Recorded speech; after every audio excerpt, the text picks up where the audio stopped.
আপনাদের সবাইকে আবার স্বাগত জানাচ্ছি হেলথ অ্যান্ড ওয়েলথ প্রোগ্রামে। আমি আছি আদনান, আমার সঙ্গে আছেন ডক্টর ইমরুল কবির। আমরা ফিরে যাচ্ছি এখন আমাদের আলোচনায় শোল্ডার পেইন নিয়ে কথা বলার জন্য। তো ডক্টর ইমরুল, এই পেইনগুলোর রিস্ক কাদের সবচেয়ে বেশি হয়? ওকে, এখন পেইনের দেখতে হবে যে কজ কি। এইজ টু এইজ ভ্যারি করে, যেরকম ইয়াংদের বেলায় রিস্ক হচ্ছে বেসিক্যালি স্পোর্টস, তাদের অ্যাক্টিভিটিসগুলো, এবং বয়স্কদের বেলায় দেখা যাচ্ছে যে বয়সের কারণে আর্থ্রাইটিস হওয়ার সম্ভাবনা থাকে, এবং তখন আর ডিজেনারেটিভ প্রসেস বা বয়সের কারণে যে ওয়্যার অ্যান্ড টেয়ার বা ক্ষয় হওয়া জয়েন্ট এগুলো। কিন্তু আমরা দেখি যে যাদের ডায়াবেটিস, টাইপ 2 ডায়াবেটিস, তাদের শোল্ডারের প্রবলেম খুব বেশি হয়, এবং যাদের আমরা বলি হাইপার থাইরয়েডিজম বা থাইরয়েড হরমোনটা বেশি, বা ওভার রিয়াক্টিং থাইরয়েড যেটা আমরা বলি, তো তাদেরও শোল্ডার পেইন হওয়ার সম্ভাবনা বা শোল্ডার ইনজুরি হওয়ার সম্ভাবনা বেড়ে যায়।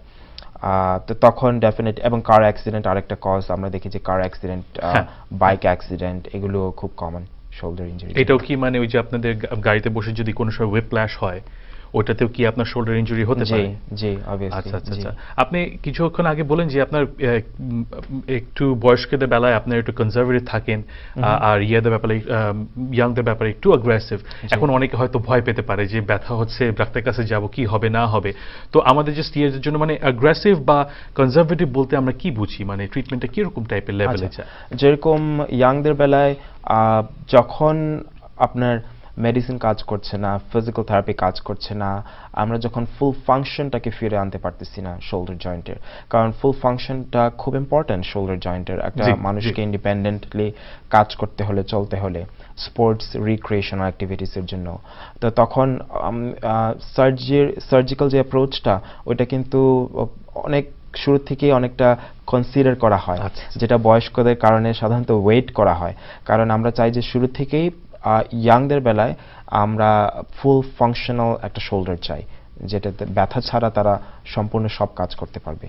ওকে, stitch in time saves 9 minutes. আচ্ছা ঠিক আছে, আমি বুঝতে পেরেছি।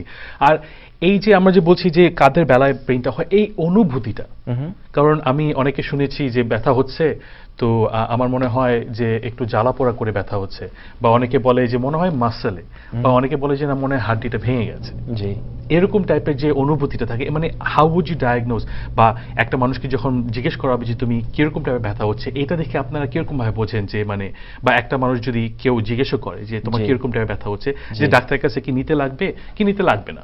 আচ্ছা, তো প্রথমত ডক্টরের কাছে যেতে হবে যখন আপনার ব্যথা যাচ্ছে না, যখন দিনে দিনে ব্যথা বাড়ছে, যখন আপনি জানেন যে আপনার ইনজুরিটা মোটামুটি সিভিয়ার, এটি স্পোর্টস ইনজুরি হতে পারে, ডিউ টু ফল হতে পারে, কার অ্যাক্সিডেন্টের কারণে হতে পারে, যখন দেখা যাচ্ছে যে জায়গাটা ফুলে গেছে, যখন দেখা গেছে যে জায়গাটা ওয়ার্মথ বা একটু গরম গরম হয়ে আছে শোল্ডার জয়েন্টটা, যখন দেখা যাবে যে আপনার এত বেশি পেইন যে আপনি শোল্ডার মুভ করতে পারতেছেন না, সেটা সাধারণত হয় যখন শোল্ডার ডিসলোকেট হয়ে যায় বা হাড়ে ফ্র্যাকচার হয়, তখন ব্যথাটা প্রচণ্ড হয়। তখন ব্যথা এত প্রচণ্ড হয় যে অফকোর্স জয়েন্ট মুভ করা যায় না। এটা প্রাথমিক একটা সিমটম আমরা দেখি। আর যখন ব্যথাটার কারণ খুব বেশি না, কিন্তু দেখা যাচ্ছে যে ব্যথা যাচ্ছে না, অনেক দিন হয়ে গেছে, মনে করেন 1 উইক হয়ে গেছে ব্যথা যাচ্ছে না, আপনি হয়তো ওষুধ খেলেন বাসায়, যেটা ওভার দ্য কাউন্টার, যেটা পেইন মেডিকেশন, সেটা খেলেন, অনেকে বিভিন্ন ধরনের বম লাগায়, ব্যান্ডগে, বিভিন্ন এই ধরনের, ব্যথা যাচ্ছে না, হট শাওয়ার নেয়, হট প্যাক দেয়, ব্যথা যাচ্ছে না, রেস্ট দিচ্ছে, ব্যথা যাচ্ছে না, ডেফিনেটলি ডক্টরের কাছে যেতে হবে। এবং আপনাকে জানতে হবে যে, খেয়াল রাখতে হবে যে ব্যথাটা কোন সময়টা হয়। ব্যথাটা কি শুধু মুভমেন্টের সময় হয়, নাকি ব্যথাটা আপনার রেস্টে থাকলে হয়? ব্যথাটা কি সকালে ঘুম থেকে ওঠার পরে বেশি হয়, নাকি ব্যথাটা রাতে ঘুমার সময় বেশি হয়? এবং ব্যথার সাথে কি আপনার ওজন কমে যাচ্ছে, ব্যথা, এগুলো সবকিছু আপনাকে ফ্যাক্টরগুলো কনসিডার করতে হবে। এবং যদি আপনি দেখেন যে আপনার কাছে ভালো মনে হচ্ছে না, ব্যথাটা ভালো হওয়ার কোনো লক্ষণ মনে হচ্ছে না, তাহলে ডেফিনেটলি ডক্টরের কনসালটেশন নিতে হবে। এবং আপনি কিছুক্ষণ আগে খুব একটা ভালো প্রশ্ন করলেন যে ব্যথার ধরনটা ইনজুরির এবং ডায়াগনোসিসের বেলায় এক একজনের এক এক রকম। আমার নেক্সট কোশ্চেন ওইটাই ছিল যে আপনারা যখন পেইন ডায়াগনোজ করেন, like what are the criterias you use, or আপনারা মানে কোয়েশ্চেনে থাকে বা কোনো পরীক্ষা নিরীক্ষা মানে যেরকম আপনারা বুঝতে পারেন যে না this is this kind of pain, যে এটার জন্য এরকম ট্রিটমেন্ট লাগবে বা কিছু?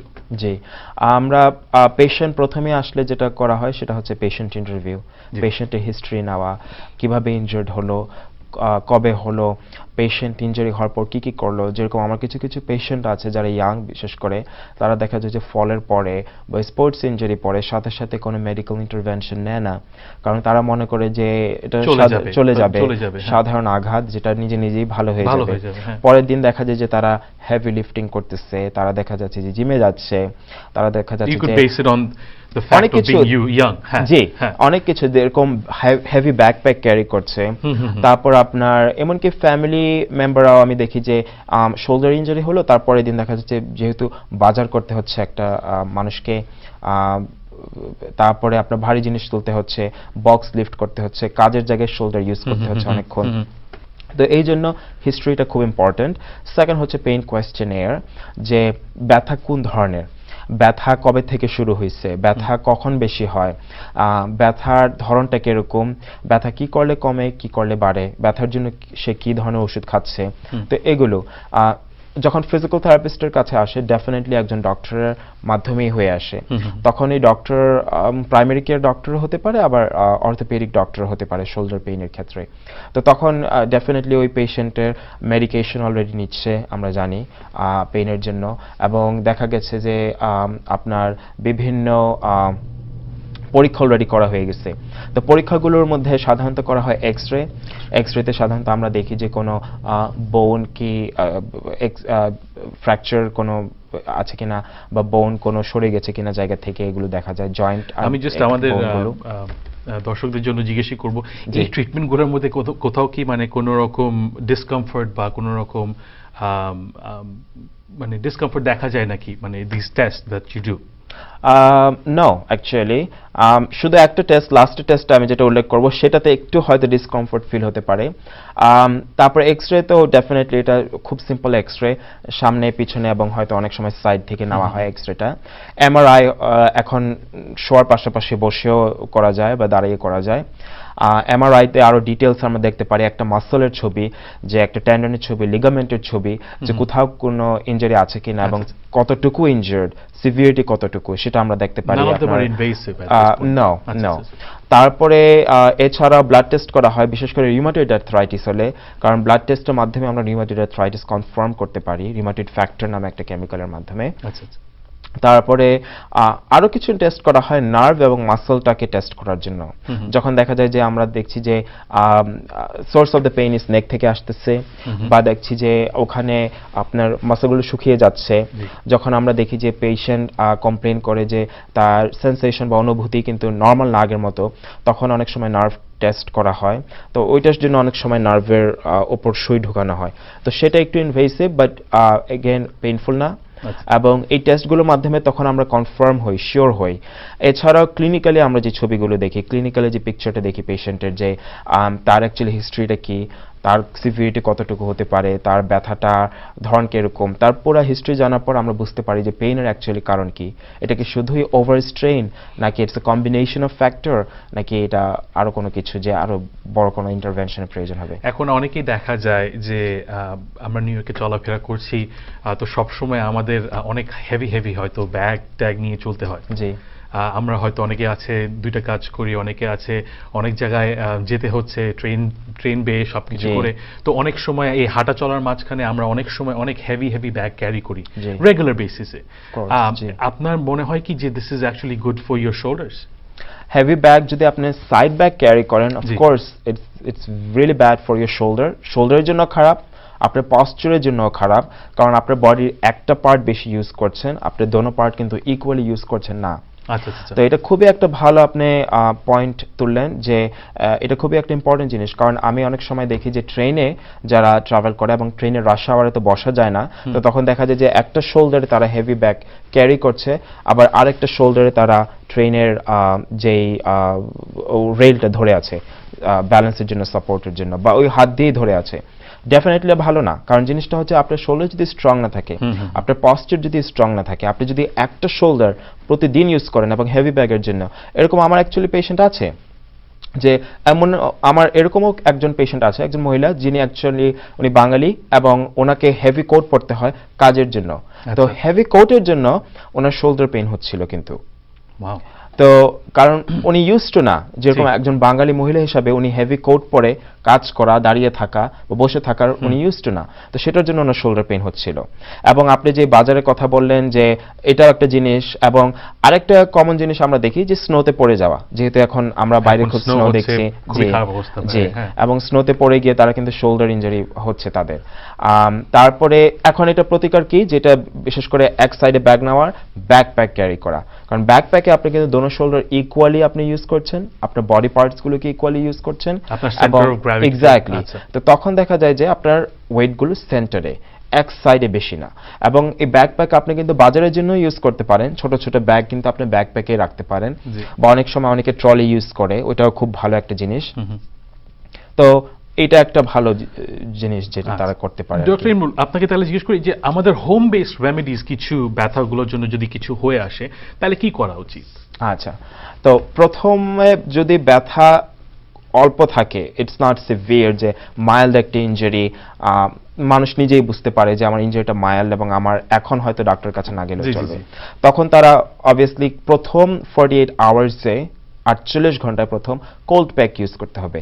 কোল্ড আইস প্যাক এগুলো ইউজ করতে হবে প্রথম 48 ঘন্টায়। রেস্ট দিতে হবে জয়েন্টকে।